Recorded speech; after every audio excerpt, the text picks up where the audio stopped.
እንኳን ለሐዋርያው ለወንጌላዊው ለቅዱስ ዮሐንስ ወልደ ነጎድጓድ ወርሃዊ የበዓል መታሰቢያ እንዲሁም በዚህች ዕለት ታስበው ለሚውሉ ቅዱሳን በዓላት በሰላምና በጤና ደረሳችሁ አደረሰን። የተከበራችሁ ውድ የልዑል እግዚአብሔር ቤተሰቦች እንደ ከዚህ ቀደሙ ዛሬም በተከታታይ የዕለቱን ምስባክ እንዲሁም የዕለቱን የቅዳሴ ወንጌልና የሰኔ 4 ስንክሳር እናቀርብላችኋለን። ይህ ቪዲዮ ለሁሉም ኦርቶዶክሳውያን እንዲደርስ ላይክ፣ ሼር በማድረግ አግዙን።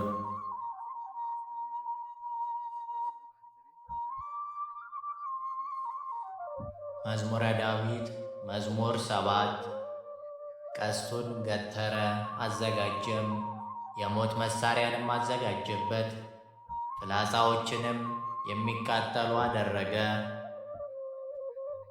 ቀስቶኒ ወተረ ዋስተዳለወ ቦቱ ህምዘ ዘይቀትል ዋይፃውኒ እለይነዱ ገብረ ቀስቶ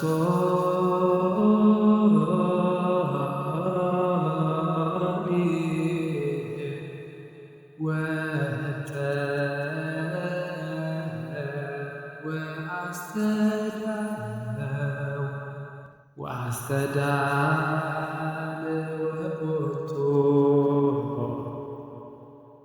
ህምዘ ዘይቀትል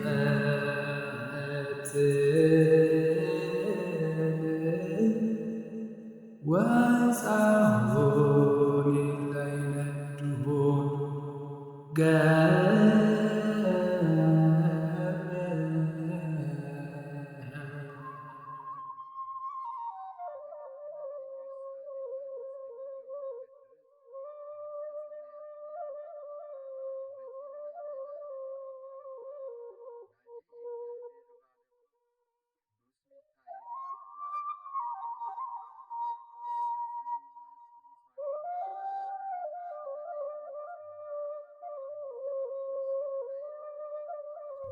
የሉቃስ ወንጌል ምዕራፍ 21 ከቁጥር 12 እስከ 29።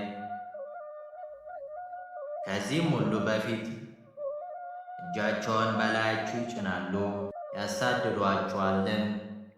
ስለ ስሜም ወደ ምኵራብና ወደ ወህኒ አሳልፈው ይሰጧችኋል፣ ወደ ነገሥታትና ወደ ገዢዎችም ይወስዷችኋል።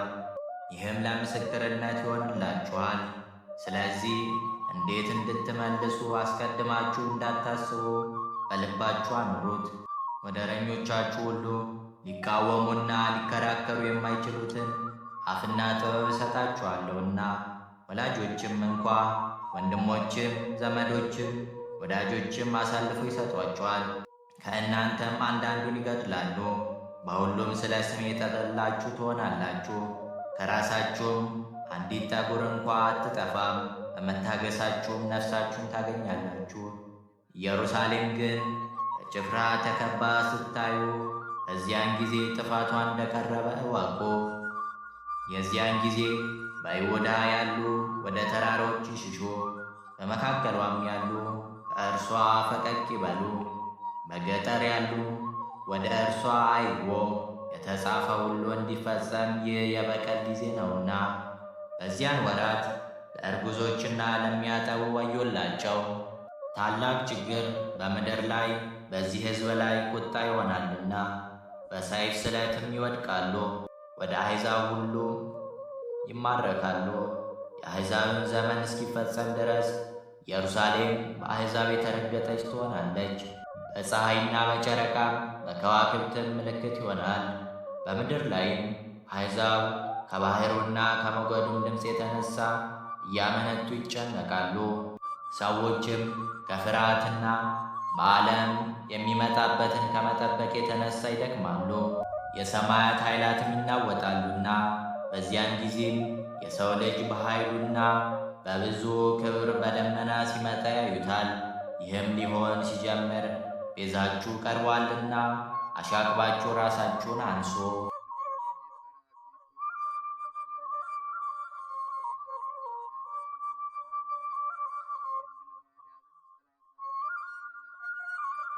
በስመ አብ ወወልድ ወመንፈስ ቅዱስ አሐዱ አምላክ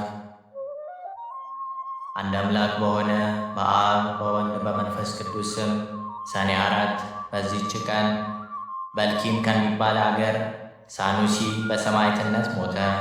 ይህ ቅዱስ በልጅነቱ የአባቱን በጎች ሲጠብቅ ምሳውን ለእረኞች ሰጥቶ እርሱ ሁልጊዜ እስከ ማታ ይጾም ነበር። ዘመዶቹም የሚሠራውን አያውቁም ነበር። የታመሙ በሽተኞችንም ይጎበኛቸው ነበር።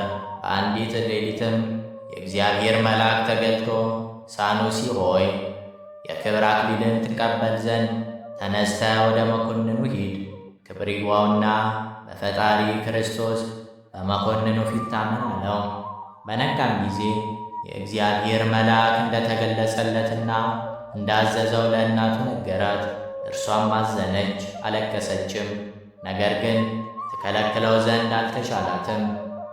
ከዚህ በኋላ ስብራ በሚባል አገር ስሟ ማርያ የሚባል ድሆችንና መጻተኞችን የምትቀበልና የምትመግባቸው የተቀደሰች ሴት እንዳለች ስለ እርሷ ሰምቶ ወደ እርሷ ሄደ። በሰማዕትነትም ይሞቱ ዘንድ ከእርሷ ጋር ተስማማ። አርሳኖስ ወደሚባል መኮንንም በአንድነት ሄዱ። በምስር ወደብ በመርከብ ውስጥ ሆኖ አገኙትና እኛ ክርስቲያኖች ነን ብለው በፊቱ በግልጥ ጮኹ። በየራሱ በሆነ ስቃይም እንዲያሰቃዩአቸው አዘዘ። ቅድስት ማርያም በስቃይ ውስጥ ሳለች ነፍሷን አሳልፋ ሰጠች፣ የሰማዕትነትንም አክሊል ተቀበለች። ቅዱስ ሳኑሲ ግን ክብር ይግባውና በላዩ ባደረው በጌታችን በኢየሱስ ክርስቶስ ኃይል የሚታገስና የሚጸና ሆነ። መኮንኑም ማሰቃየቱ በሰለቸው ጊዜ ወደ እንዴናው መኮንን ከብዙዎች እስረኞች ሰማዕታት ጋር ላከው። እርሱም ያሰቃየው ጀመረ። ተረከዙንም ሰንጥቀው ገመድ አግብተው በከተማው ውስጥ እንዲጎትቱ ታዘዘ። እንዳዘዛቸውም አደረጉ፣ ግን ምንም ጉዳት አልደረሰበትም። ሁለተኛም ሥራየኛ መጣለትና መርዝ በተመላ ጽዋ ሥራዩን አድርጎ ጠጣ ብሎ አዘዘው። ቅዱሱም በላዩ በመስቀል ምልክት አማትቦ ጠጣው። ምን ጉዳት ሳይደርስበት ቀረ። ከማሰቃየትም በደከመ ጊዜ ራሱን በሰይፍ እንዲቆርጡ ታዘዘና የከበረች ራሱን ቆረጡት። የድል አክሊልንም ተቀበለ። መሰሪውም አምኖ በሰማዕትነት ሞተ። የሰማዕትነት አክሊልንም ተቀበለ። ለእግዚአብሔር ምስጋና ይሁን። እኛንም በቅዱሳን ሰማዕታት ጸሎት ይማረን፣ በረከታቸውም ትድረሰን ለዘላለሙ አሜን። በዚህችም ዕለት ሐራቅሊ ከሚባል አገር ቅዱስ አባት ዮሐንስ አረፈ። የዚህም ቅዱስ አባት ስሙ ዘካርያስ ነው። እርሱም የጳንጦስና የአብሊያ አገሮች ገዢ ነበር። የእናቱም ስም ኤልሳቤጥ ነው። እነርሱም ይህን የተባረከ ልጅ በተሰጡ ጊዜ ስሙን ዮሐንስ ብለው ጠሩት። እርሱ ከአባቱና ከእናቱ ጀምሮ ከመጥምቀ አምላክ ዮሐንስ ጋር በስም አንድ ሆኗልና በተግሣጽና በፈሪሃ እግዚአብሔር አሳደጉት። የቤተ ክርስቲያን መጻሕፍትን ሂሳቦችንና ጥበቦችን ሁሉ አስተማሩት። እናቱም በዘመኗ ሁሉ ከእግዚአብሔር መንገድ እንዳይወጣ ታማጽነው ነበር። አባቱም እንዲሁ ይመክረውና ያስተምረው ነበር። ከዚያም አባቱ ከሞተ በኋላ የ20 ዓመት ልጅ ሲሆን መስፍን ሆነ። የጳንጦስና የሐራቅሊ ሌሎችም አገሮች ሁሉ ተገዙለት። እንዲሁም እያለ በመልአክ አምሳል ሰይጣን ታየው። እንዲህም አለው፣ አንተ ትነግሥ ዘንድ ወደ አንጾኪያ ሂደህ የንጉሥ ኑማሪያኖስን ልጅ አግባ ብሎ ጌታ አዟልና አለው። ቅዱሱም በውኑ ይህ መልአክ ነውን? ግን ከአፉ የእግዚአብሔርን ስም ከሰማው አንጾኪያ ይሄዳለሁ አለ። ከዚህ በኋላም ወደ አንጾኪያ ከተማ ሄደ። ንጉሥ ዲዮቅልጥያኖስንም ተገናኘው። ንጉሡም ባየው ጊዜ አከበረው፣ እጅግም ወደደው። በማግስቱም በምሳ ላይ ከእርሱ ጋር እያለ ከሃዲ ዲዮቅልጥያኖስ አጶሎንን ያመጡት ዘንድ አዘዘ። ያንንም ጣዖት ባመጡት ጊዜ ቅዱስ ዮሐንስ አይቶ አቃለለው። ስለዚህም ሥራ ንጉሡን ረገመው፣ ሰደበውም። ንጉሥ ዲዮቅልጥያኖስም ቅዱስ ዮሐንስ ያደረገውን ባየ ጊዜ እጅግ ተቆጥቶ በእስር ቤት አሰረው። በእስር ቤትም ሳለ ክብር ይግባውና ጌታችን በብርሃን ሰረገላ ሆኖ ታየው። ከእርሱ ጋራም መላእክት አሉ። ይዞም ሳመው፣ ብዙዎች ቃል ኪዳኖችንም ሰጠው። በማግስቱም ንጉሡ ልኮ ከእስር ቤት አስወጣው። ወደ እርሱም አቀረበውና ለአጵሎንና ለአርዳሚስ ስገድ አለው። ቅዱሱም የሰው ልጅ ለሠራው እንዴት እሰግዳለሁ አለ። ንጉሡ ግን ከእርሱ ጋር መታረቅ ሽቶ ብዙ የሽምገላ ነገሮችን ተናገረው። ከዚህም በኋላ ግብርን ያስገብር ዘንድ ከሹመት ጋር ወደ ግብፅ አገር ላከው። ወደ ግብፅ ገዢ ወደ ስርያቆስም ስለ እርሱ እንዲህ ሲል ጽፎ ላከ። እነሆ ለዮሐንስ ዘሐረክሊ ግብር በማስገበር የአማልክትንም ቤቶች አፍርሶ አዲስ እንዲያሰራ ከግብፅና ከኢየሩሳሌም እስከ ኢትዮጵያ ድረስ ሥልጣን ሰጥቼዋለሁ። ቅዱሱም ይህን ምክንያት ይዞ የጣዖታትን ቤቶች አፍርሶ ተዋቸው። በዚያም ወራት መኮንኑ ስርያቆስ የሰማዕታትን ራስ መቆረጥን ሊያዝዝ በፍርድ አደባባይ ተቀመጠ።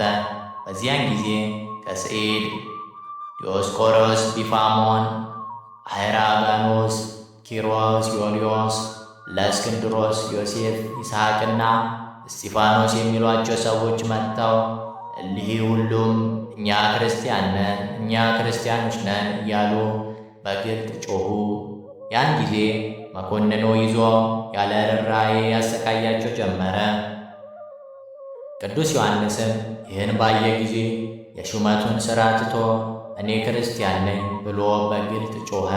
መኮንኑም ተቆጥቶ በእግር ብረት እንዲያስሩትና ወደ እንጽና አገር ወደ መኮንኑ አርያኖስ እንዲወስዱ ታዘዘ። እርሱም ስለሆነ ሁሉ መረመረው። ከቃሉ መልስም የተነሳ ተቆጣ። በባላ እንጨት ላይ ሰቀለው፣ በመንኰራኵር አጣብቀው እንዲጨምሩት፣ ከዚያም ከባላው አውርደው ሥጋው እስኪቀልጥ ሆዱ ላይና ራሱ ላይ በቀጭኔ እንዲደበድቡት አዘዘ። ምድሪቱም በደሙ ተመላች። ከዚያም ወደ እስር ቤት አስገቡት። ከጥቂት ቀኖችም በኋላ በማረጃ ቢላዋ ቆዳውን ገፋው፣ ቁስሉን በማቅ ያሹት ዘንድ። ዳግመኛም አመድ ጎዝጉዘው በላዩ የእሳት ፍም ከጎኑ በታች አድርገው በላዩ እንዲያስተኙ ታዘዘ። እንዲሁም አደረጉበት። ሁለተኛም በእሳት የጋሉ የብረት ችንካሮችን አምጥተው በፊቱ ላይ በጆሮቹም ላይ እንዲያኖሯቸው አዘዘ። እንዲህም አድርገው ከወህኒ ቤት ጨመሩት። በዚያችን ሌሊት የእግዚአብሔር መልአክ ተገልጾ ሰላምታ ሰጥቶ አጸናው። በማግስቱም ከወህኒ ቤት አውጥተው በጋሉ ብረት ዘንጎች ደበደቡት። ከዚህም በኋላ ግንባሩን ወደ ምድር ደፍተው እጆቹንና እግሮቹን ከፈረስ ጭራ ላይ በገመድ አሰሩ። ከዚህም በኋላ ባለ ሰይፍ መጥቶ እግሮቹንና እጆቹን ራሱንም ቆረጠ። እንዲህም የምስክርነቱን ተጋድሎ ፈጽሞ የድል አክሊልን ተቀበለ። ለእግዚአብሔር ምስጋና ይሁን። እኛንም በዚህ መስተጋድል ጸሎት ይማረን፣ በረከቱ ከእኛ ጋር ትኑር ለዘላለሙ አሜን። በዚህችም ቀን የአርቃዲዎስ፣ የአይጡ፣ የዲሙናስዮዋ፣ የግብፃውያኑ፣ የአሞኒና የሚናስ የንጉሥ ዲዮቅልጥያኖስ ጭፍሮችም የገድላቸው ፍጻሜ ሆነ። እሊህን ቅዱሳን በእሳት ምድጃ ውስጥ ከአባ ብሶይ ጋር በጨመሯቸው ጊዜ የመላእክት አለቃ ገብርኤል መጥቶ ከነበልባሉ መካከል አወጣቸው። ወደ ንጉሡም ደርሰው ረገሙት፣ እንዲህም አሉት፦ የምስክርነት ሞት ፍጻሜያችንን የማትጽፍ ከዕለት እስከ ዕለት ለምን ትከፋለህ? ንጉሡም ሰምቶ ተቆጣ። ራሶቻቸውንም በሰይፍ እንዲቆርጡና ሥጋቸውን እሳት እንዲያቃጥሉ አዘዘ። ለዚህም የምስክርነታቸውን ተጋድሎ ፈጽመው የክብር አክሊልን ተቀበሉ። ለእግዚአብሔር ምስጋና ይግባው። እኛንም ቅዱሳን ሰማዕታት ጸሎት ይማረን፣ በረከታቸውም ትድረሰን ለዘላለሙ አሜን። በዚህችም ዕለት በከሃዲው ዲዮቅልጥያኖስ ዘመን ተጋዳይ የሆነች ቅድስት ሶፊያ አንገቷን በመቆረጥ በሰማዕትነት አረፈች። የዚህች ቅድስት ወላጆቿ ክርስቲያን ነበሩ። በወለዷት ጊዜም በመልካም አስተዳደግ እግዚአብሔርን በመፍራት የቤተ ክርስቲያንን መጻሕፍት የአባቶቻችንን ሐዋርያትንም ሕግና ሥርዓት ሁሉ እያስተማሩ አሳደጓት። ከዚህም በኋላ ባደገች ጊዜ ወላጆቿ ለአንድ መስፍን ልጅ ሊያጋቧት ፈለጉ። ቅድስቲቱም ይህን በመንፈስ ቅዱስ አውቃ ከተቀመጠችበት ተነስታ ፊቷን ወደ ምስራቅ መልሳ 100 ስግደትን ሰገደች። ቆማም ረጅም ጸሎት ጸለየች። በጸሎቷም ውስጥ እንዲህ አለች። የክብር ባለቤት የሕያው የእግዚአብሔር ልጅ ጌታዬ ኢየሱስ ክርስቶስ ሆይ ወደ አንተ የምደርስባት ከበረችና የቀናች መንገድን እኔ ለባሪያ ለሶፊያ ምራኝ። ወደ ጥፋት በሚወስድ በጠማማ መንገድ እንድንከራተት አትተወኝ። የሚጠፋውንም ዓለም ያስብ ዘንድ ልቤን አትተወው። ወላጆቼ በሚመክሩብኝም በረከሰ በሥጋ ፍትወት ውስጥ ኃጢአት ባሪያ እንድሆን አቤቱ አትተወኝ። ከበደ የዓለማዊ ፍላጎት ሸክምን ተሸካሚ አታደርገኝ። ቀላልና ልዝብ የሆነ ቀንበርህን ይሸከም ዘንድ ትከሻዬን ዘንበል አድርገው እንጂ። ጸሎቷንም ከፈጸመች በኋላ በአልጋዋ ላይ ተቀመጠች። ጥቂትም ቆይታ እንዲህ የሚል ሐሳብ መጣባት። ተነስቼ በስውር ልውጣ፣ ወደ ሩቅም ሂጄ ከበረሃ ውስጥ ገብቼ ለልዑል አምላክ ላገልግል።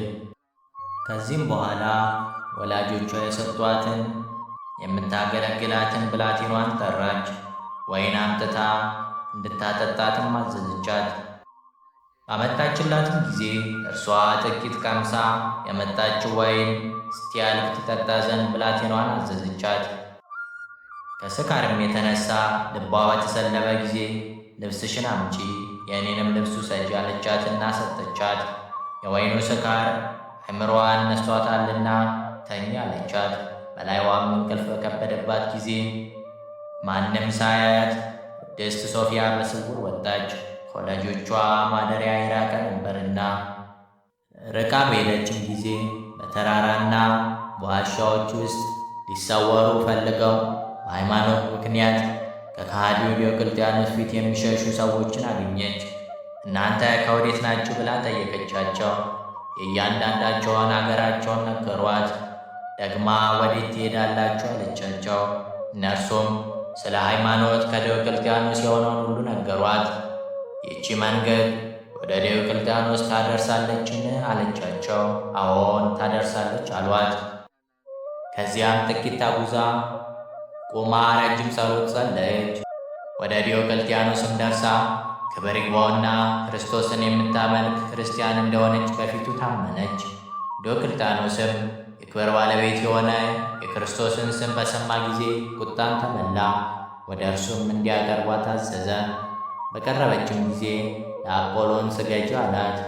የሰው እጅ ለሠራው ለረከሱ የአጋንንትም ማደሪያ ለሆነው እንዴት እሰግዳለሁ አለችው። ይህንንም ከእርሷ በሰማ ጊዜ እጅግ ተቆጣ። ከብረት በተሠራ ጅራፍም እንዲገርፏት አዘዘ። ሁለተኛም በአንገቷ ከባድ ደንጊያ አስረው ሥጋዋ ተቆራርጦ እስኪወድቅ ድረስ በከተማው ጥጋጥግ እንዲጎትቷት አዘዘ። ይህንንም አድርገው ወደ ወህኒ ቤት አስገቧት። በማግስቱም ያመጧት ዘንድ አዘዘ። በመጣችም ጊዜ በክፉ አሟሟት እንዳትሞቺ ለአጵሎን ሰዊ አላት። እርሷም ክፉ ሞትስ ለአንተ ነው፣ የእኔስ ከአንተ የሚገኘው ሞት በፈጣሪ ዘንድ ሕይወት ነው አለችው። እርሱም ከገደልኩሽ በኋላ ድነሽ ትነሻለሽን አላት። አንተ ሰነፍ፣ የእኔን ተወውና ለአንተም የዳይን ትንሣኤ አለ አለችው። ይህንንም በሰማ ጊዜ አጥንቶቿም ሁሉ እስኪሰበሩ በብረት በትሮች እንዲደበድቧት አዘዘ። ይህንንም ሁሉ አደረጉባት። ዳግመኛም በብረት አልጋ ላይ አስተኝተው ከበታቿ እሳትን እንዲያነዱ አዘዘ። ቀኑ በመሸ ጊዜ ወደ ወህኒ ቤት እንዲያስገቧት አዘዘ። በዚያችም ሌሊት የመላእክት አለቃ ቅዱስ ገብርኤል መጥቶ ገላዋን በመዳሰስ አዳናት።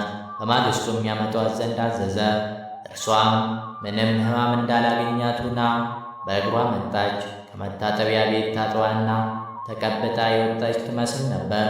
ንጉሡም ደህንነቷን አይቶ አደነቀ። የዚችን ክርስቲያን ሴት የሥራዋን ጽናት እዩ። ትላንት በእሳት አሰቃይተናት ነበር፣ ዛሬ ድናለች አለ። እርሷም ሥራዬንስ አላውቅም፣ ነገር ግን ፈጣሪዬ ሥራዬን የሚሽር ነው አለችው። ከዚህም በኋላ እሺ ያሰኛት ዘንድ ሊሸነግላት ጀመረ። እምቢ ባለችውም ጊዜ ራሷን በሰይፍ ይቆርጡ ዘንድ አዘዘ። ሊቆርጧትም ይዘዋት ሲሄዱ ክብር ይግባውና ጌታችን ተገልጾላት ብዙ ቃል ኪዳኖችንም ሰጣት።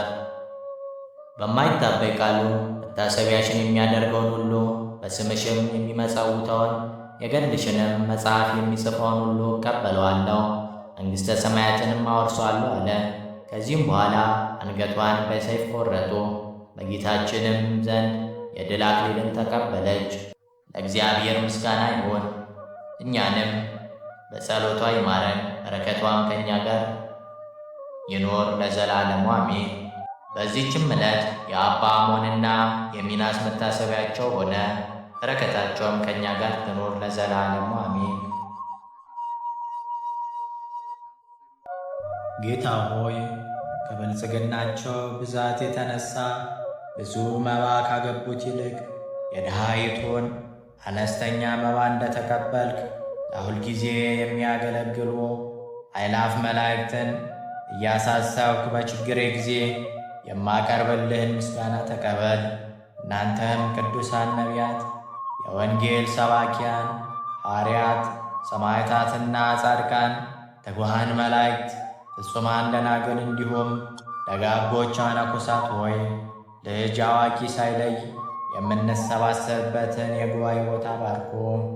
ይህን መጽሐፍ ወረቀት አዘጋጅቶ ብራና ደምጦ የጻፈውንና ያጻፈውን ከግዕዝ ወደ አማርኛ የተረጎመውን ቃለ ንባቡን በእርጋታ መንፈስ እና በተመስጦ ሕሊና ያዳመጠውን በደለኛን ሁሉ የምታስምር የጌታ እናቱ በማርያም ጸሎት ኢየሱስ ክርስቶስ በአንድነት ይማረን።